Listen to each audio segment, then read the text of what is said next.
यहाँ पे रिवीजन है। कैसे करता था? जैसे हड़प्पन सिविलाइजेशन है, सबसे पहला रिवीजन मुझे इमीडिएटली यहाँ पे उसी वक्त करना है, पढ़ने के तुरंत बाद, क्योंकि बहुत इंपॉर्टेंट चीज़ होती है। आप कोई भी चीज़ क्लास में पढ़ो, तुरंत जाके आप पढ़ोगे वो 10% रहता है, ठीक है, उससे थोड़ा ज़्यादा ही आ जाता है। फिर अगला रिवीजन उसके अगले दिन, तो यहाँ भी मैं हड़प्पन सिविलाइजेशन का मैंने पहले से मार्क करके बैठा हूँ। फिर अगला 3 दिन बाद, तो 1 2 3 हड़प्पन सिविलाइजेशन यहाँ, उसके बाद 7 दिन बाद 1 2 3 4 5 6 7 हड़प्पन सिविलाइजेशन का रिवीजन इस तारीख पे। तो इस तरीके से जब भी इस तरीके, उसके बाद अर्ली वैदिक पीरियड हो गया, तो यहाँ पे अर्ली वैदिक मैंने लिख दिया। फिर इसके 1 दिन बाद यहाँ पे लिख दिया, उसके फिर 3 दिन बाद मैंने अर्ली वैदिक यहाँ पे लिख दिया। तो इस तरीके से मेरा शेड्यूल अपने आप फिक्स हो जाता था, ठीक है। अब मैं जैसे ही सुबह उठता था, मैं एक ही दिन बैठ के ये पूरा बना लिया करता था, ठीक है, प्लान आउट कर दिया करता था। एंड जैसे ही मैंने आज हड़प्पन सिविलाइजेशन पढ़ा, ठीक है, मेरे को पता है कि उसी दिन मेरे को यहाँ पे रिवीजन करना है। तो मेरे को वो जो मेहनत होती है ना बहुत प्लान आउट करने की, हर दिन सोचने की कि आज क्या करें आज क्या करें, तो जैसे ही मैं खोलता था सुबह उठ के, तो मुझे पता होता था कि मुझे पढ़ना क्या है, मुझे रिवाइज क्या करना है, अगले दिन मुझे क्या पढ़ना है, अगले दिन मुझे रिवाइज क्या करना है। तो पहले से पूरा प्लान आउट ऐसे कर लो, ठीक है। और इसका फायदा क्या होगा, आपका 1-1.5 महीने में ना उसी सब्जेक्ट के 5 रिवीजन हो चुके होंगे, वो भी हर टॉपिक समेत। और इसी के साथ साथ आप अगर 2 सब्जेक्ट उठाना चाहो तो ऐसे 2 सब्जेक्ट्स के भी रिवीजन आप कर सकते हो। मेनली बात यह है कि रिवीजन वाला जो एस्पेक्ट होता है, जो सबसे इंपॉर्टेंट एस्पेक्ट होता है, उसको हम एफिशिएंटली कैसे करें, ठीक है। तो अगर आपका एक ऑर्गेनाइज्ड वे होगा रिवीजन करने का, तो आपके पास एक पूरा सिस्टम होगा रिवीजन का, एंड चीज़ें आपको आसान लगेगी, क्योंकि बहुत ज़्यादा सोचना नहीं है। किताब खोलो, अपना शेड्यूल देखो, आज ये रिवाइज करना है, ये पढ़ना है, एंड करने बैठ जाओ। एंड सोना तब तक नहीं है जब तक कि ये पूरा कर ना लो। ये एक टाइप से आपका टाइम टेबल ही हो गया, ठीक है, ये पढ़ना है आज और ये पढ़ना है आज। फिर भले ही इसके लिए थोड़ी सी नींद क्यों ना सैक्रिफाइस करनी पड़े, बट ये करके ही सोना है। एंड इतना मैं बता दूँ, जितना ईजी सुनने में लग रहा है उतना आसान होता नहीं है, क्योंकि रिवीजन भी आपको, जब भी आप बैठेंगे रिवीजन के लिए, आपको एक प्लेन एफर्ट शीट के साथ ही बैठना है। हर बार आप लिखेंगे, बैठेंगे, हर रिवीजन में आधा घंटा लगेगा, 1 घंटा लगेगा, ठीक है, आपको पलट के फिर देखना भी है। तो काफ़ी डिसिप्लिन मांगता है ये तरीका, लेकिन इतना ज़रूर है, आपने अगर इस चीज़ को थोड़ा इंटरनलाइज कर लिया, आप इस चीज़ से कंफर्टेबल हो गए, तो आपका कॉन्फिडेंस लेवल बहुत ज़्यादा बूस्ट हो जाता है, ठीक है। तो हम प्रीवियस ईयर क्वेश्चंस वाली बात पे थे, तो उसके अलावा जैसे मैं इस पर इसलिए आया क्योंकि हम वीक एरियाज को कवर करने के बाद में बोल रहे थे उनको कैसे स्ट्रॉन्ग होना है। तो कोशिश करिए आप, अगला पॉइंट है कि प्रीवियस ईयर क्वेश्चंस को हम कैसे एनालाइज करें। आप देखिए कि उसके स्टेटमेंट जो गलत हो रहे हैं वो क्यों गलत हो रहे हैं, क्या उनमें डेटा गलत अक्सर पूछा जा रहा है, क्या ओनली एंड या फिर इस तरीके के शब्द उसमें यूज हो रहे हैं। तो इस तरीके से आप बहुत डिटेल में उनको एनालाइज करना शुरू करो। उसके अलावा कई बार ऐसा होता है कि आपका एग्जाम में जैसे एक क्वेश्चन दिया होता है एक स्टेटमेंट, और उसके बाद सीधे सीधे आपको ऑप्शंस दिए होते हैं, ठीक है। तो अक्सर उसमें कोई ना कोई एक ऑप्शन सही होता है, बाकी ऑप्शन गलत होते हैं, ठीक है। अब जब एनालिसिस आप करो तो आप ये भी देखो, कुछ ना कुछ इंफॉर्मेशन इन स्टेटमेंट के भी बारे में देखो, क्योंकि अक्सर ऐसा पाया गया है, ऐसा पैटर्न पाया गया है कि कहीं ना कहीं इनसे रिलेटेड क्वेश्चन फिर आगे वाले सब्सीक्वेंट ईयर्स में पूछे जा रहे हैं। तो जो प्रैक्टिस होती है प्रीवियस ईयर क्वेश्चंस को एनालाइज करने की, काफ़ी रिगरस होती है। 2 घंटे में तो आप लगा लोगे पेपर, लेकिन जो ये एनालिसिस वाली जो 5-6 बातें बताई हैं, इनको करने में ही आपके अगले 2 घंटे लगेंगे हर पेपर, ये उससे भी ज़्यादा। तो हाँ, और ज़्यादा 5-6 घंटे लगता है। तो मैं बताऊँ, बेस्ट चीज़ है 1 हफ्ता लो, जितना डिटेल में हो सके एनालिसिस करके इसे साइड में रख दो, ठीक है। ऐसा मत रखो कि इस हफ्ते ये कर लिया, अगले हफ्ते अगला पेपर लगा दिया। तो जो मेहनत होती है ना हर दिन 5-6 घंटे वाली, वो डिस्ट्रीब्यूट हो जाती है और मोटिवेशन या फिर लेवल ऑफ एनर्जी नहीं रहती। तो बेहतर है हफ्ता पढ़ लो, सिर्फ प्रीवियस ईयर क्वेश्चन आप सॉल्व करो, ठीक है। डिटेल में एनालिसिस करो, आपस में डिस्कस करो, यूट्यूब में कुछ वीडियोस देख लो उससे रिलेटेड, ठीक है। बट एक बार में करके ख़त्म करो, क्योंकि अगर आप कर लोगे उसके बाद आप मॉक टेस्ट करने में, आपको पता चलेगा ये क्वेश्चन दे तो रहा है बट ये ऐसे ही गूगल के क्वेश्चन है, इसका असली स्टैंडर्ड से लेना देना कोई नहीं, ठीक है। फिर वो क्वेश्चन आप गलत करोगे आपको कम दम होगा, ठीक है। ऐसे सवाल तो वैसे भी नहीं आते आने वाले हैं, मेरा गलत भी हो गया तो कोई नुकसान नहीं है, तो आपको एक पर्सपेक्टिव मिलेगा। तो इसलिए प्रीवियस ईयर क्वेश्चंस का ये तरीका होता है अप्रोच होता है। और कोई किसी को सवाल है इससे? क्वेश्चन से भी हमें नोट्स बनाने चाहिए, लाइक कोई अगर कोई टर्म हमने नहीं सुना है तो फिर उस पे बिल्कुल प्रीवियस ईयर क्वेश्चन है। वही मैंने बताया ना कि जब आप एनालाइज करते हैं तो मैंने बोला ना कि आप बाकी स्टेटमेंट्स के बारे में भी सर्च करें, तो ऑब्वियसली जब आप उनके बारे में रीड करते हैं, जो इंपॉर्टेंट फैक्ट्स लगते हैं, आपको जो नई चीज़ें आती हैं, आप उनके डेफिनेटली नोट्स तो ज़रूर बनाते हैं, ठीक है। एंड एक आपकी नोटबुक ही तैयार हो जाएगी कुछ 50-60 पन्नों की, जिसमें आपके सिर्फ पिछले 10 साल के पेपर्स का एनालिसिस होगा। एंड जब एग्ज़ाम आता है एक्चुअल प्रीलिम्स, उससे पहले वो चीज़ बहुत ज़्यादा काम आती है, ठीक है। तो वो चीज़ तो आपको करना ही पड़ेगा ऑब्वियसली। आप सिर्फ पेपर तो पलट के नहीं देखोगे ना, नोट भी करोगे, चीज़ें याद रहें, तो वो चीज़ तो इम्पोर्टेंट होती है। हाँ, आप क्या कह रहे थे? सर प्रीवियस क्वेश्चंस का तो ठीक है, बट जैसे मॉक होते हैं, मॉक टेस्ट तो वो हम देते हैं, फिर उसका एनालिसिस करते हैं, तो 2 घंटे टेस्ट देना, जैसे यहाँ पे मॉर्निंग में हम लोग देते हैं और फिर उसका एनालिसिस करना तो उसमें 5-6 घंटे चले जाते हैं, तो 6-7 घंटे तो इधर चले जाते हैं, तो कुछ क्लासेस चलती हैं तो पूरा दिन इसी में चला जाता है, तो कुछ ना रिवीजन होता है और ना वो, तो मॉक के लिए भी इतना एनालिसिस करना चाहिए या फिर? देखिए जितना मॉक मैं मानता हूँ कि मॉक टेस्ट को सॉल्व करने में इनका कोई सवाल ये है कि हम मॉक टेस्ट सॉल्व करते हैं, उसको एनालाइज करते हैं और वो पूरा प्रोसेस ही इतना लंबा होता है, 6-7 घंटे का होता है कि इसके बाद पढ़ाई का ही समय नहीं बचता, ठीक है। ऐसा बाकी लोगों के साथ भी होता होगा। तो जो एनालिसिस मॉक टेस्ट का है, मैं बताऊँ मॉक टेस्ट को सॉल्व क्या अप्रोच आपको रखनी चाहिए। हमेशा जो मॉक टेस्ट में आपने क्वेश्चन गलत किए हैं ना, सबसे ज़्यादा आप टाइम उसी पे डिवोट किया, ठीक है। जैसे आपने 100 क्वेश्चंस लगाए, ठीक है, उसमें से आपने 50 सही करे, ठीक है, 20 गलत करे, ठीक है, और बाकी आपने छोड़ दिए। तो अब जो एनालिसिस करना है ना, वो सिर्फ उन 50 सवालों का ही एनालिसिस करो कि वो अगर गलत हुए या नहीं आए तो क्यों नहीं है। जो सही है वो ठीक है, वो अपनी जगह सही है। वो प्रीवियस ईयर वाला जो अप्रोच है मॉक टेस्ट में थोड़ा अलग रखना होता है, ठीक है। तो यहाँ पे समय बचाने के लिए आप उन सवालों पे ज़्यादा फोकस करते हैं जो गलत है। आप पेज पढ़ें, ठीक है, सोल्यूशन देखें कि अच्छा ये फैक्ट मेरे को नहीं आता था, ये बहुत बेसिक फैक्ट है जो मेरे को आना चाहिए, ठीक है, वो मॉक टेस्ट कर दीजिए सही। फिर हफ्ते भर बाद उस मॉक टेस्ट को उठाइए और जो मार्क करके रखिए जो क्वेश्चन गलत, और सिर्फ वही क्वेश्चन फिर से इस मॉक टेस्ट से लगाइए। सिर्फ 50 क्वेश्चन का ही मॉक टेस्ट को अटेम्प्ट करिए जो आपने गलत किया है, ठीक है। जो आपने पढ़ा होगा उसका 50 में से कम 2-3 क्वेश्चन तो सही कर ही लेंगे इस बार, ठीक है। एंड आप खुद सोचिए, पहले आपने 50 गलत किए थे लेकिन इस बार आप 47 गलत कर रहे हैं, ठीक है। कहीं ना कहीं नेट इम्प्रूवमेंट तो है ही ना, भले ही एक क्वेश्चन का हो। तो इस तरीके से आप थोड़ा टाइम सेव करिए कि मॉक टेस्ट में अगर समय ज़्यादा लग रहा है तो फोकस उन्हीं क्वेश्चन पे रखिए जो आपके गलत हो रहे हैं। कितना क्वेश्चन अटेम्प्ट करें ये काफ़ी ज़्यादा सब्जेक्टिव चीज़ है, ये डिपेंड करता है कि आपकी प्रैक्टिस के ऊपर, ठीक है। कि जैसे आपका एम क्या है, आपका एम है कि भाई मेरे को 50 सवाल तो सही करने ही है, ठीक है। एंड आपने प्रीवियस ईयर क्वेश्चन लगाए, मॉक टेस्ट लगाए, इससे आपको अंदाज़ा लग गया कि मेरे 20 से 30 सवाल तो गलत होते ही हैं, ठीक है। उस हिसाब से आप फिर एडजस्ट करो कि अगर मेरा इतना नेगेटिव मार्किंग होने के बाद मेरा 50 आना चाहिए, तो उस हिसाब से आप that many amount of questions करो। तो दैट डिपेंड्स कि कट ऑफ कितनी जा रही है, ठीक है, आपकी क्या कैपेसिटी है क्वेश्चन पेपर को सॉल्व करने की, आपका क्या पर्सनल परफॉर्मेंस आ रहा है प्रीवियस ईयर क्वेश्चन में या फिर आपका प्रैक्टिस टेस्ट में। जो भी आपकी स्ट्रैटेजी है आपको अप्लाई भी करके देखिए आप प्रीवियस ईयर क्वेश्चन में या मॉक टेस्ट में कि कितनी कारगर हो रही है।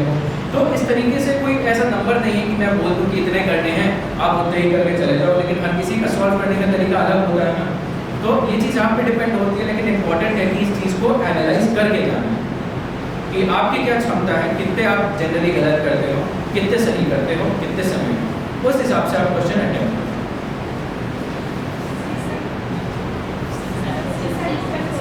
सी सैट को कैसे सॉल्व करें, ठीक है, ये एक बहुत अच्छा क्वेश्चन है। तो जैसे सी सैट, इसके 3 हिस्से होते हैं, सभी को पता होता है, ठीक है, एक आपका कॉम्प्रिहेंशन हो गया, ठीक है, एक आपका हो गया लॉजिकल रीजनिंग, जिसमें एज रिलेटेड क्वेश्चन आते हैं, जैसे डाइस के क्वेश्चन आ गए, जिसमें कोई भी आपको बैठ सॉल्व नहीं करना है, लेकिन आपको थोड़ा दिमाग लगाना है उसमें, ठीक है। उसके बाद होता है क्वांटिटेटिव एप्टीट्यूड, जैसे प्रॉफिट एंड लॉस वाले क्वेश्चन हो गए, ठीक है, प्रोबेबिलिटी वाले भी क्वेश्चन हो गए। सबसे पहला एस्पेक्ट होता है कि आप आइडेंटिफाई करो कि ये तीन हिस्से होते हैं, तीन तरीके के क्वेश्चन होते हैं जो सीसेट में आते हैं। इसके लगभग आपके कुल 25 सवाल आते हैं, ठीक है, कुछ सवाल इसके आते हैं और कुछ सवाल लगभग इसके आते हैं, मिलके होता है 80 क्वेश्चन, ठीक है। इसको सॉल्व करने का देखिए तरीका ये है कि जैसे जो हिंदी मीडियम वाले छात्र हैं उन्हें पर्टिकुलरली इसमें ज़्यादा समस्या आती है, जैसा एक आपने सब कह रहे थे, उसका सलूशन ये है कि आप इसके लिए इंग्लिश न्यूज़पेपर में जो एडिटोरियल्स होते हैं, एडिटोरियल्स जो होते हैं इंग्लिश न्यूज़पेपर के, आप उनको पढ़ना शुरू करें, क्योंकि मानता हूँ ये चैलेंज है एंड ये रियलिटी है कि भाई आप हिंदी मीडियम के हो, आपको इंग्लिश का कॉम्प्रिहेंशन सॉल्व करना है, लेकिन अगर आपके लिए चैलेंज है तो आपके आसपास सभी उन छात्रों के लिए चैलेंज होगा, ठीक है। तो बेहतर है कि आप you start working on it, तो आप एडिटोरियल पढ़ना शुरू करो, उसमें जो आपके इंपॉर्टेंट कीवर्ड्स हैं, ठीक है, उनको आप अंडरलाइन करके उनके मीनिंग ढूंढो, एडिटोरियल में कहने का मतलब क्या है ऑथर का वो देखो, ठीक है। तो इस तरीके से थोड़ा आप सिर्फ एडिटोरियल्स पे थोड़ा ज़्यादा ध्यान दें अगर आपको कॉम्प्रिहेंशन करना है। इसके अलावा कई बार ऐसा होता है कि कॉम्प्रिहेंशन के जो ऑप्शंस होते हैं वो ज़्यादा कंफ्यूजिंग होते हैं, ठीक है। तो दूसरी चीज़ें हो गई ये कॉम्प्रिहेंशन की जो इनके जो कीवर्ड्स होते हैं क्वेश्चन के, कि जो कई बार होता है ना, इसमें पूछ लेते हैं, इसमें अजम्पशन पूछ लेते हैं, ठीक है, इसमें इम्प्लीकेशन पूछ लेते हैं, ठीक है, इस तरीके से अलग अलग सवाल पूछते हैं ना।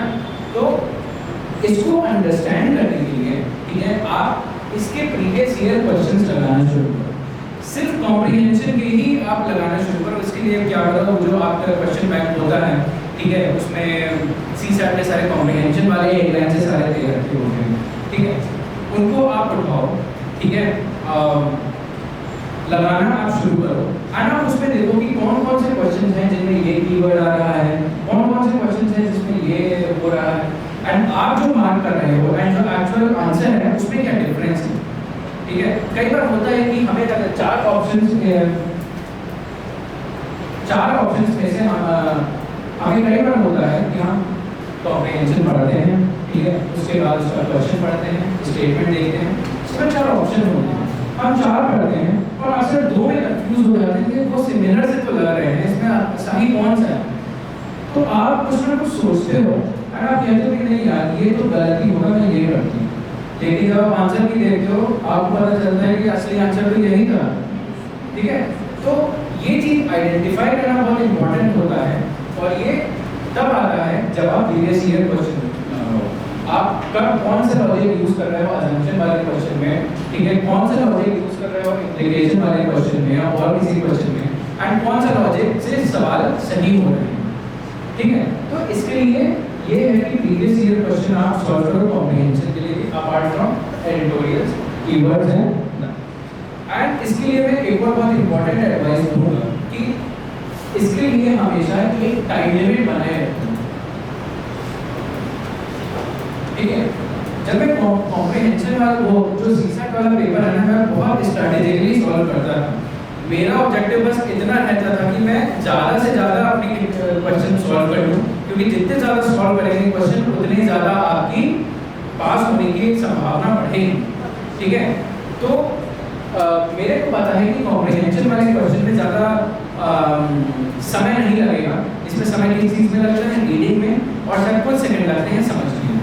तो इसके लिए मैंने टाइम लिमिट सेट कर दी थी। मेरा था कि मेरे को लगभग अगर 25 हैं तो 25 में 23 या 24 क्वेश्चन अटेम्प्ट करने हैं, तो हो सकता है एक में ना कर पाऊँ, तो मैं टाइम बनाता था कि मेरे को 24 क्वेश्चन तो करने हैं आपके 45 मिनट्स के अंदर, क्योंकि मुझे पर्सनली पता था कि जैसे ही मैं यहाँ पे आऊँगा मैं समय देखना भूल जाऊँगा, मेरा एक सवाल में कितना समय जाएगा मुझे ध्यान नहीं रहेगा और बहुत डिले हो जाएगा।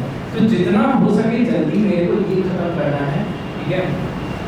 ये अप्रोच में ये सारी चीजें करने के बाद इतना टाइम मैं सिर्फ इसको दे रहा था कि अगर 45 मिनट्स हो गए मेरे सवाल छूट गए तो मैं छोड़ के सीधे आगे बढ़ूंगा आगे वाले क्वेश्चन में। अब ये तो हो गया आपका कॉम्प्रिहेंशन वाला पार्ट, ठीक है, कि इसको क्या कैसे अप्रोच करना है, सब समझ गए।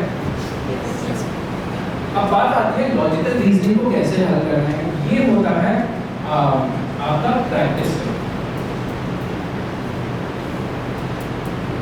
प्रैक्टिस कैसा, आप इसमें आइडेंटिफाई करो लॉजिकल रीजनिंग में कितने तरीके के सवाल आते हैं, ठीक है, जैसे डाइस वाले सवाल आते हैं, जैसे एज रिलेटेड सवाल आते हैं, ठीक है, एक रिलेशंस वाले जो सवाल आते हैं कि कौन किसका क्या क्या कैसे रिलेटेड है, ये सवाल आ गए, ठीक है। तो आप आइडेंटिफाई करो कि कितने तरीके के यहाँ पे क्वेश्चंस पिछले 10 साल के सीसैट में पूछे जा रहे हैं, ठीक है। जितना ज़्यादा आइडेंटिफाई करोगे आप समझ जाओगे कि हाँ मेरे से डाइस वाले सवाल नहीं हो रहे हैं, ठीक है, मेरे से ये वाले सवाल नहीं हो रहे हैं जिसमें इस तरीके के डायग्राम बनते हैं, ठीक है। तो मैंने रियलाइज किया कि ये कुछ एरियाज हैं लॉजिकल रीजनिंग के जिसमें मेरे को मेहनत करनी है, ठीक है। तो मैंने पहले चीज़ें को डिवाइड करके ऑर्गेनाइज करके समझा कि कौन सा मेरा इसमें स्ट्रेंथ है, कौन सा मेरा वीकनेस है। जो वीक पॉइंट है ना मैं उस पर फुल फोकस करूँगा, क्योंकि मुझे पता है अगर ये वाला क्वेश्चन आया तो मैं सॉल्व कर ही लूँगा। एंड जनरली मैं कोशिश करता था जितने ज़्यादा हो सके मैं लॉजिकल रीजनिंग के सवाल करूँ, क्योंकि मेरा तरीका ये रहता था कि मैं कॉम्प्रिहेंशन करता था, फिर मैं लॉजिकल रीजनिंग के सवाल में आता था, पलट के देखता था कि लॉजिकल रीजनिंग का ही अटेम्प्ट करके देखता हूँ, कर लिया, फिर अगला आया 2-3 सवाल के बाद फिर आया, फिर कर लिया। जब मेरा ये हो जाता था, इसके मेरे 10-12 सवाल हो जाते थे, फिर मैं इस पे आता था। इसका मेरा ये रहता था कि मैं इसको, ये मेरा वन ऑफ द फेवरेट रहता था, क्योंकि मेरे को पता था कि अगर ये हो गया मेरा, मैंने आंसर क्लिक कर दिया तो डेफिनेटली वो मेरा सही होगा ही होगा, क्योंकि जो लॉजिक उसमें मैं मिला के कर रहा हूँ उसमें मुझे नहीं लग रहा और कुछ हो पाएगा। जनरली मेरा एनालिसिस ये रहता था प्रीवियस ईयर क्वेश्चन में और मॉक टेस्ट में कि अगर मैंने इसका कोई भी ऑप्शन टिक किया है तो सही होगा ही होगा, इसमें कोई दो राय नहीं होगी। ये गलत हो सकता है, ये भी गलत हो सकता है, लेकिन अगर ये आता होगा तो डेफिनेटली ही आता होगा। अब मेन सबसे ज़्यादा मेरे को डर लगता था ये क्वांटिटेटिव एप्टीट्यूड से, ठीक है। यहाँ पे सभी को दिक्कत आती होगी क्योंकि यहाँ पे प्योर मैथमेटिक्स वाली चीज़ें आती हैं, ठीक है। अब आप समझिए इसको अप्रोच कैसे करना है। इसको भी आप 2 हिस्सों में बांटिए। अगर आप जितने भी मैथमेटिक्स के जो क्वेश्चन होते हैं सीसैट में, आप अगर उन्हें ध्यान से देखिए 2 तरीके के सवाल आते हैं, एक तो ईजी वाले आते हैं और एक डिफिकल्ट टाइप के आते हैं कि जिनको पढ़ के समझ ही नहीं आते शुरू कहाँ से है खत्म कहाँ से है, कि हम शुरू ही लिखना ही शुरू कहाँ से करें, तो सॉल्व करना कहाँ से शुरू करें। मेरा जो फोकस होता था मैं सबसे इजी वाले क्वेश्चन को सबसे पहले हल करता था, ठीक है। मैं देखता था कि इसमें सबसे मिनिमल कैलकुलेशन है और कौन सा क्वेश्चन उस टॉपिक से है जो मेरे को सबसे अच्छे से आता है। आप आइडेंटिफाई करो कि क्वांटिटेटिव एप्टीट्यूड में कितने तरीके के सवाल आते हैं, जैसे स्पीड एंड डिस्टेंस के सवाल हैं, ठीक है, टाइम के सवाल आ गए, ठीक है, जैसे प्रॉफिट एंड लॉस के सवाल आ गए, ठीक है। इस तरीके से और एरियाज जो होते हैं टाइम डेट एंड ईयर वाले जो सवाल आ गए, ठीक है। इस तरीके के अलग अलग यहाँ पे सवाल पूछे जा रहे हैं, कैटेगरीज अलग अलग चैप्टर से सवाल पूछे जा रहे हैं, ठीक है। उन चैप्टर्स को आप देखो, क्या आपको वो कॉन्सेप्ट क्लियर है। अगर सवाल आ रहा है कि नाव उल्टी धार में ऊपर जा रही है तो कितनी देर में ये होगा, या इसकी संभावना वाले जो क्वेश्चन होते हैं, प्रोबेबिलिटी वाले होते हैं, आप देखो उसमें से कौन से एरियाज आपके स्ट्रेंथ हैं, ठीक है। एक बुक आती है शायद RS अग्रवाल वाली, एक क्वांटिटेटिव एप्टीट्यूड की बुक आती है ना, आप लोग भी वो देखे होंगे।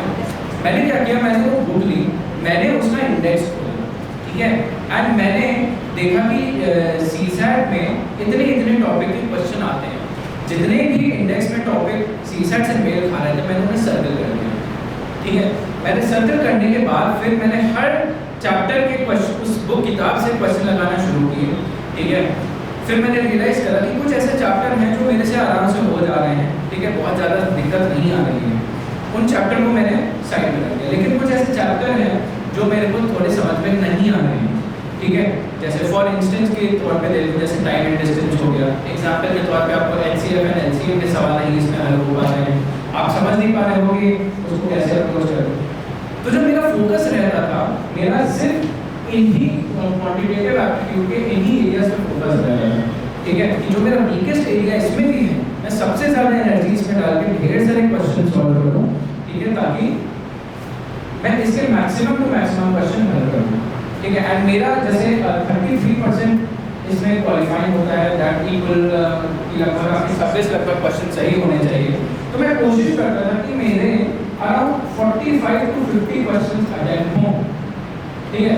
जितने ज़्यादा मैं करूँगा उसमें कुछ गलत होंगे, लेकिन मेरे पास होने की संभावना उतनी ज़्यादा होती जाएगी, ठीक है। तो एक मिनिमम नंबर ऑफ क्वेश्चन तक लगभग 39-40 क्वेश्चन तो करने ही करने हैं, और खींच तान के मेरे को 50 तक ले जाना है, क्योंकि मुझे पता है कि 50 आते आते समय समाप्त हो जाएगा। मैं रियलिस्टिक था कि मेरे से सारे सवाल हल हो भी नहीं पाएंगे, तो जितनी मेरी क्षमता थी मैंने उसी के अंडर अपनी स्ट्रैटेजी बनाई। एंड अब बात आई कि आप जब ये सब आइडेंटिफाई कर लोगे, आप ये सारी चीज़ें तैयार कर लोगे, तब यहाँ पे मॉक टेस्ट आप लगाना शुरू करोगे। अब यहाँ पे चीज़ें थोड़ी उल्टी हो जाती हैं, जो मैंने देखा है कि जो प्रीवियस ईयर क्वेश्चन है आप उसमें तो हल कर लोगे, ठीक है, उसमें चीज़ें आपको फिर भी इजी लगेगी, लेकिन जैसे आप अटेम्प्ट देने बैठोगे ना, आपको लगेगा ये प्रीवियस ईयर में तो कुछ और था, यहाँ पे तो अलग ही डिफिकल्टी फिर से आ रहा है। लेकिन यहाँ पे आपके मॉक टेस्ट, यहाँ इसके मॉक टेस्ट बहुत ज़्यादा काम के होते हैं। मॉक टेस्ट को लगाने का क्या तरीका है कि मॉक टेस्ट को आप बिल्कुल टाइम के बेसिस पे, स्ट्रिक्टली टाइम के बेसिस पे अटेम्प्ट करें।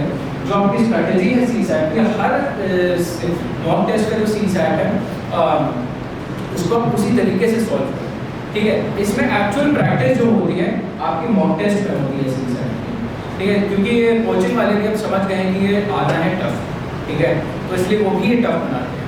तो अगर आप उसमें प्रैक्टिस करोगे तो आपको इसमें फ़ायदा होगा। एंड जो चीज़ें आपको मॉक टेस्ट में नहीं समझ में आती हैं, उसका अच्छी बात यह है कि लॉजिकल सोल्यूशन भी दिया होता है पूरा कैलकुलेटेड। तो मान लीजिए वो कॉन्सेप्ट आपने किताब में ना पढ़ा हो, लेकिन मॉक टेस्ट में आपको वो कॉन्सेप्ट मिल गया, तो वो चीज़ उठा के आप अपने नोट्स में ऐड कर लो।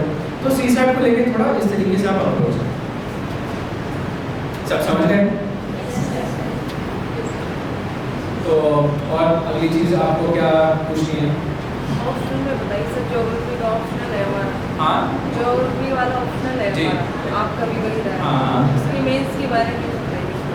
देखिए मेंस के बारे में पर्टिकुलरली क्या की पढ़ाई कैसे करें, रिवीजन क्या करें, या क्या चीज़?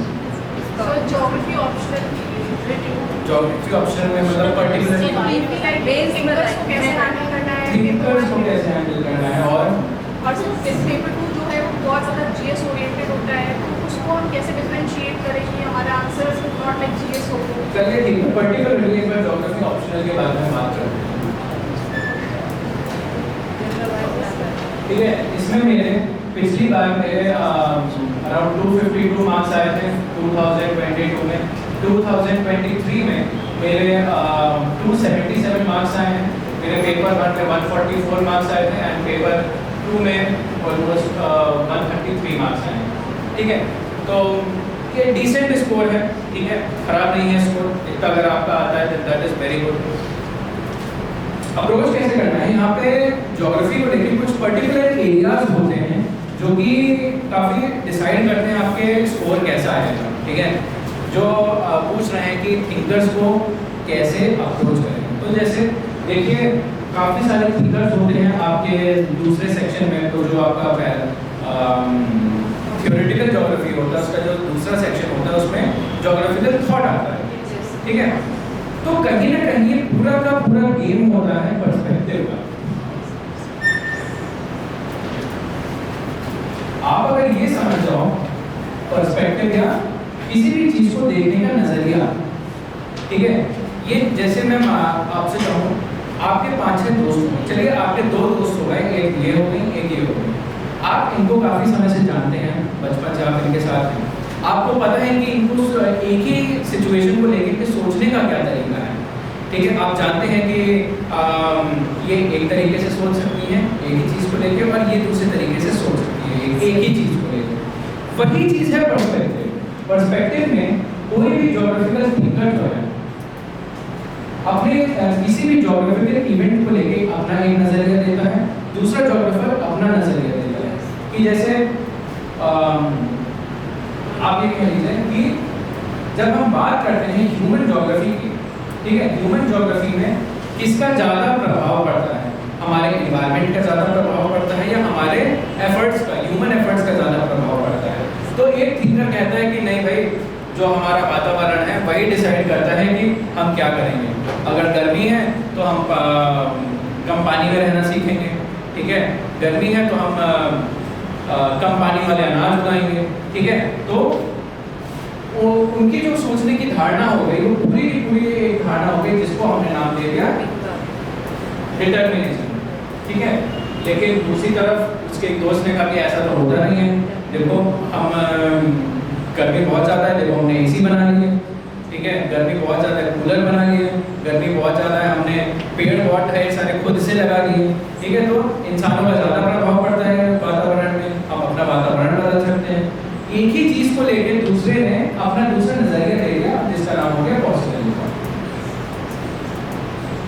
अब बात आती है इसमें भी अब अलग अलग थिंकर्स इसको लेके भी अपना अलग अलग नजरिया प्रोवाइड करते हैं कि हाँ डिटर्मिनिज्म होता तो है कि वातावरण का प्रभाव पड़ता है, लेकिन कुछ जगहों पे शायद ज़्यादा पड़ता है, कुछ जगहों पे कम पड़ता है, ठीक है। तो यहाँ पे भी इसी तरीके के इसी चीज़ को लेके और नजरिए हो गए, इसी तरीके से ये भी और डिवाइड हो गए, ठीक है।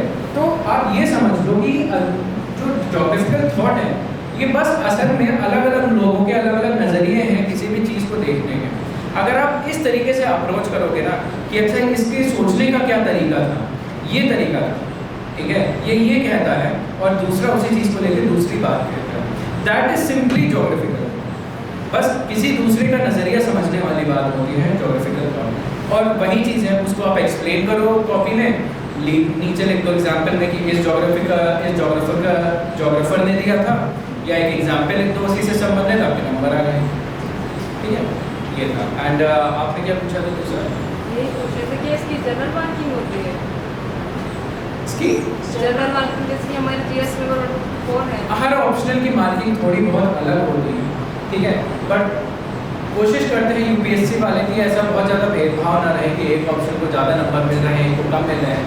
कई बार ऐसा होता है कि कोई एक ऑप्शनल है उसमें अगर नंबर कम मिल रहे हैं तो ओवरऑल उन सभी बच्चों के नंबर थोड़ा स्तर में बढ़ा दें, या फिर कोई एक ऑप्शनल है जिसमें एग्जामिनर ने बिल्कुल दिल खोल के नंबर दिए, हर किसी को 350 नंबर दिए, तो उसको बराबरी में लाने के लिए अपने किसी फॉर्मूले से नीचे ले आते हैं। तो इस पे मत जाइए कि नंबर कितने आ रहे हैं कितने नहीं, आप बस इस पे जाइए कि भाई मेरे को अपना बेस्ट देना है या मुझे दूसरों से अच्छा याद देना है, ठीक है, क्योंकि जो जिसके वैसे भी अच्छे नंबर आएंगे वो खुद ही अप्रोच फॉलो कर रहा होगा, ठीक है। तो इस बात पे मत जाइए कि वो क्या तरीका है उनका, जो ऑप्शन अच्छा लगता है वो लीजिए एंड उसमें बिल्कुल पकड़ रखिए, ये चीज़ है। कोई ज्योग्राफी से कुछ क्वेश्चन था? हाँ सर, ज्योग्राफी में जो पेपर 2 होते हैं उसके लिए कोई सोर्सेज अगर है? हाँ, आप ज्योग्राफी के पेपर 2 के बारे में पूछ रहे थे कि उसे अप्रोच कैसे कर रहे हैं, सोर्सेज के बारे में। तो जो आपका होता है पेपर 2 जो होता है आपका काफ़ी ज़्यादा अप्लाइड होता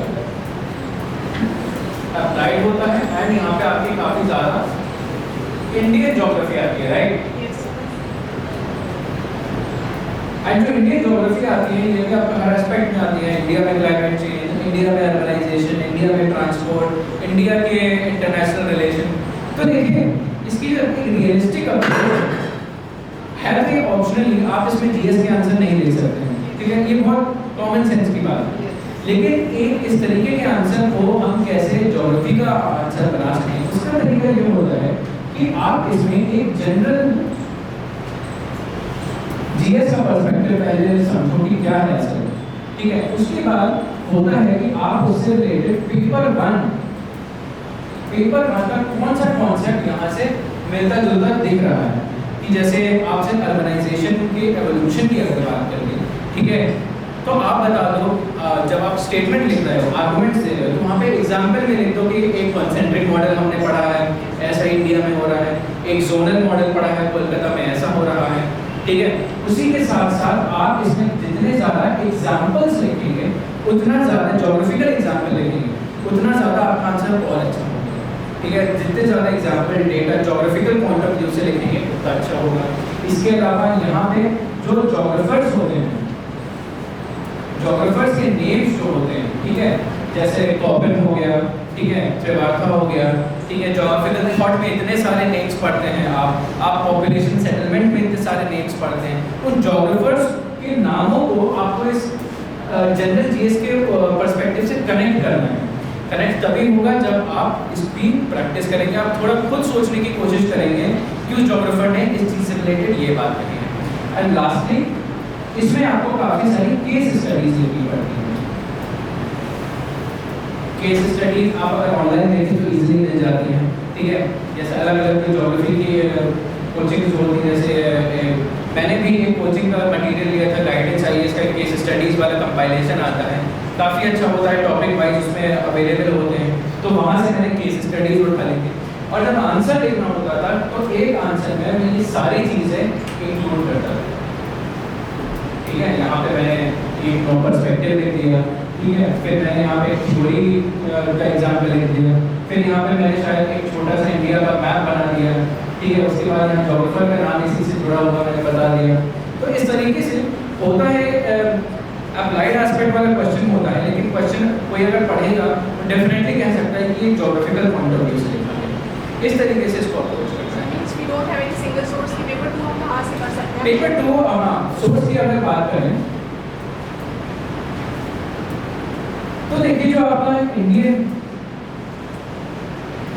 ज्योग्राफी वाला जो एस्पेक्ट है वो काफ़ी सारा मेजरली आपका DR खुला है।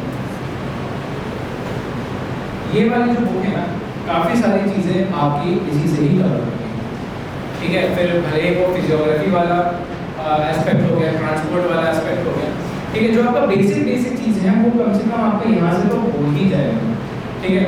एंड उसके अलावा जैसे आपका human geography bye Majid Hussain, इसमें भी काफ़ी जगहों पे इंडिया के पर्सपेक्टिव में यहाँ पे बात करी है, ठीक है। तो जब इंडिया की ह्यूमन ज्योग्राफी के बारे में बात करते हैं तो यहाँ पे भी काफ़ी चीज़, यहाँ पे ह्यूमन फिजिकल ज्योग्राफी दोनों कवर होती हैं, यहाँ पे कुछ आपको इंडिया के पर्सपेक्टिव मिल जाएंगे। तो मेजरली मैंने इन 2 किताबों से पढ़ा है इस चीज़ के। हिमांशु सर, ये 500+ नोट्स सफाइस कर देंगे अगर हम फाउंडेशन को एग्जाम कर देते हैं? फाउंडेशन को एग्जाम कर देंगे अब ओनली 500+ नोट्स, वहीं पे क्वेश्चन आंसर को मैथ से अगर हम अपने नोट्स प्रिपेयर करें तो सर तो नहीं, देखिए ये वही बात हो गई कि जैसे आपने मॉडर्न हिस्ट्री पढ़ा नहीं एंड मैं आपको 100 क्वेश्चन दे दूँ, मैं बोलूँ कि चलिए इससे पढ़िए, क्या आप उससे एक सेंस ऑफ अंडरस्टैंडिंग डेवलप कर पाएंगे? सर मतलब एक बेसिक नॉलेज लेने के बाद फिर हम बेस अपना 500+ को बना सकते हैं? हाँ, डेफिनेटली ये ज़रूर कर सकते हैं कि जैसे आपने सिलेबस वाइज आपने इस बुक से पढ़ लिया, ठीक है, सिलेबस वाइज पढ़ लिया, उसके बाद सवाल लगाने के लिए अपनी नॉलेज को थोड़ा एक्सपैंड करने के लिए आपने वो 500+ वाला मॉड्यूल शुरू कर दिया। तो वैसे कर सकते हैं, लेकिन रिवर्स नहीं जा सकते, ठीक है। एक सीक्वेंस में जाना है कि पहले अपना फाउंडेशन बनाना है, बेसिक उसको अपना स्ट्रॉन्ग करना है, उसके बाद और आगे एडवांस उसमें जाना है। ये किसी के पास और कोई सवाल है?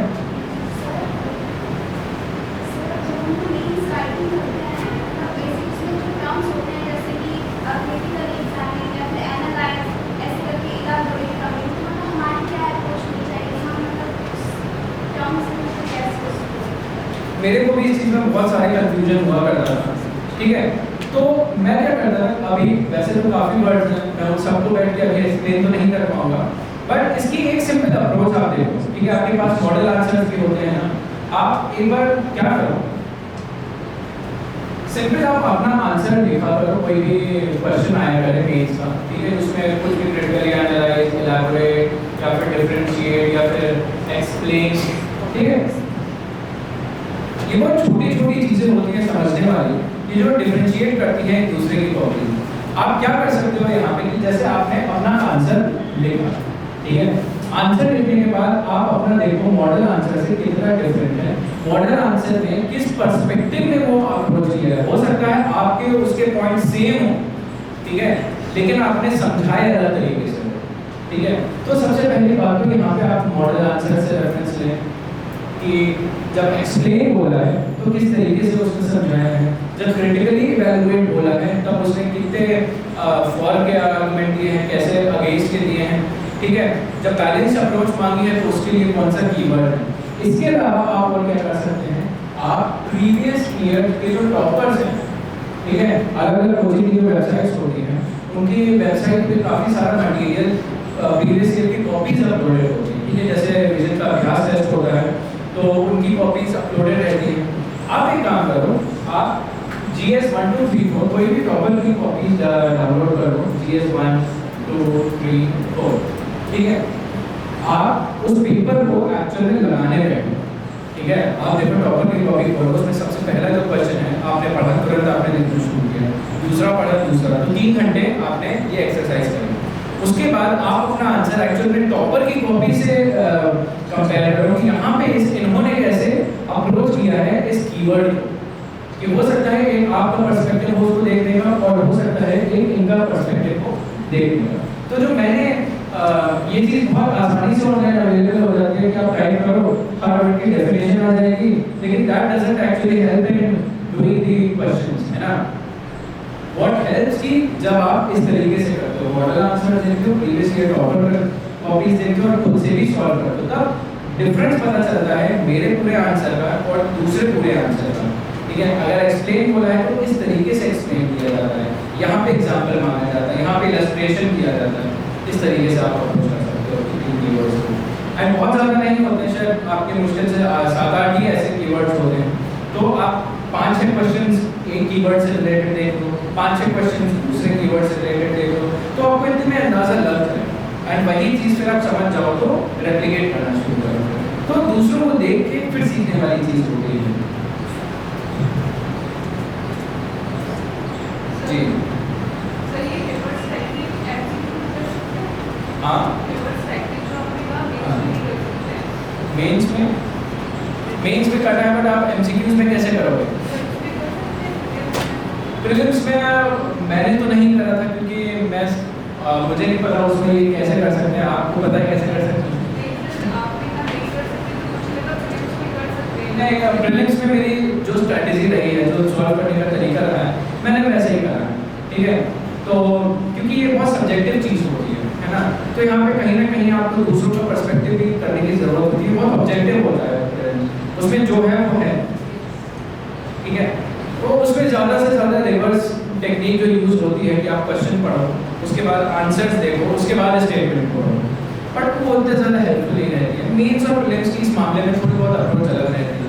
ये मैं पर्टिकुलरली बता रहा हूँ कि कैसे कैसे आप प्रीवियस ईयर टॉपर्स की कॉपीज से सीख सकते हैं, और कैसे आप इन कीवर्ड्स को अंडरस्टैंड कर सकते हैं, एंड हर कोई कर सकता है इस तरीके से, ठीक है। हर कोई अपने तरीके से समझ भी सकता है, ऐसा नहीं है कि यहाँ पे मैं कोई डेफिनेशन बताऊँ आपको वो फॉलो करनी पड़ेगी, आप खुद देखिए, आप खुद अपने तरीके से समझिए, वो ज़्यादा बेहतर होगा। हाँ, जब आपने मेंस का पेपर दिया था तो उससे पहले आपका सारा मेंस तैयार हो गया था और आउटपुट तैयार हो गया था क्या? मेरी अप्रोच ये थी कि जैसे मैंने 2022 का अगर मैं बात करूँ, मेरा पहली बार प्रीलिम्स निकला था, उससे पहले ना मेरा प्रीलिम्स नहीं निकल रहा था, मैं फ्रस्ट्रेट हो चुका था कि प्रीलिम्स तो मेरा निकल नहीं रहा, मैं मेंस की तैयारी करके क्या करूँगा, ठीक है। हर किसी को ये इशू रहता होगा, हर किसी को लगता होगा कि जब यही नहीं निकलना तो क्यों 4 महीने 5 महीने उसमें डालो, ऑप्शनल रिवाइज करो, ऑप्शन लिखने का भी मौका ना मिले, मुझे वो फ्रस्ट्रेटिंग लगती है। लेकिन रियलिटी ये होती है कि प्रीलिम्स निकल जाता है, ऑप्शनल की मेंस की तैयारी होती नहीं है, फिर एकदम से पैनिक मोड में हम चले जाते हैं, घबरा से जाते हैं, यार इतना सारा करना है जो है सिर्फ है नहीं, ठीक है। अब आप खुद सोचो, किया पहले नहीं और अब करना है वो भी इतने कम टाइम में जो ऑलमोस्ट इम्पॉसिबल है, ठीक है। तो वो ये टाइप से देखो, एग्ज़ाम की जो साइकिल है आप उसके हिसाब से चलो, ठीक है। अगर आपको मेंस मान के ही चल रहे हो ना, अगर आप अटेम्प्ट दे रहे हो कि क्लियर होगा, ठीक है, क्लियर होने के बाद आप मान के ही चल रहे हो, दे ही इसीलिए रहे हो ताकि आप मेंस दो, ठीक है। तो उस चीज़ को आप छोड़ो कि होगा या नहीं होगा, वो उसको दिमाग में मत रखो। अगर आप प्रीलिम्स के लिए तैयारी कर रहे हो तो कोशिश करो, आप जैसे मई में एग्ज़ाम है तो आप मार्च से अगर पढ़ना शुरू कर रहे हो डेडिकेटेड बिल्कुल प्रीलिम्स के लिए, तो कोशिश करो कि उससे पहले major portion of the mains है वो आपका कंप्लीट हो। एटलीस्ट जो मेजर सब्जेक्ट है जैसे इकोनॉमी है, पॉलिटी है, एनवायरनमेंट है, इंटरनेशनल रिलेशन है, हिस्ट्री है, ठीक है, सोसाइटी है, ज्योग्राफी है, और आपका जो ऑप्शनल सब्जेक्ट है वो एटलीस्ट उसके आप एक इस लेवल पर तक तो आ जाओ प्रीलिम्स तक कि एक दो फुल लेंथ टेस्ट आप लगा लो। तो ऐसा नहीं रहता है कि आपका बहुत 100% तैयार है, लेकिन ऐसा भी नहीं होता है कि आपका बिल्कुल जीरो है। ऑलमोस्ट आपका 50-60% मेंस तैयार रहता है, जो कि आपका 2.5 महीने में बाकी कवर अप हो ही जाता है। बट ये सोचना कि मैं 2.5 महीने में कर लूँगी, ये बहुत अनरियलिस्टिक होता है। मैंने करा है, अब मुझे पता है कि कितनी समस्या आती है, कितना ज़्यादा प्रेशर होता है, रोना सा आ जाता है उसको करने में।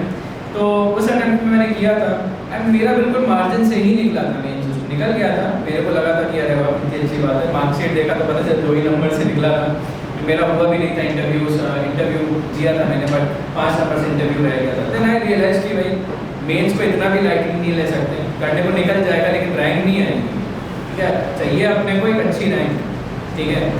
तो मेंस का तो यही है कि भाई ऑप्शनल को कोशिश करो कि अगर बड़ा ऑप्शनल है, ज्योग्राफी जैसा ऑप्शनल है, तो कम से कम 2 बार रिवीजन तो हो ही हो। ये उससे रिलेटेड आपने फुल लेंथ पेपर तक आपने समय में लगा लिए, ठीक है, उतनी तैयारी रखो। आपके जो मेंस के बाकी सब्जेक्ट हैं GS 1, 2, 3, 4, तो कम से कम GS के 3 पेपर तो आपके तैयार हों, फिर भले ही वो कोई हो ना हो सकता है ऐसे आप बाद में 2.5 महीने में आप कर लो, बट इतना तो लेवल ऑफ प्रिपरेशन थोड़ा मेंस की होनी चाहिए।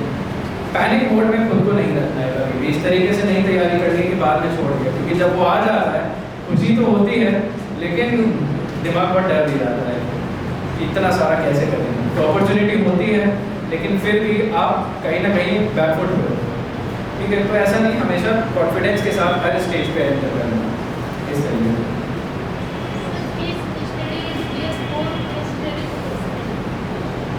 GS 4 की जो स्ट्रेटजी है, GS 4, ठीक, तो ये जो पेपर है 2 हिस्सों में डिवाइडेड रहता है आपका सेक्शन में, ठीक है, जो कि आपका होता है थ्योरी। यहाँ पे होते हैं आपके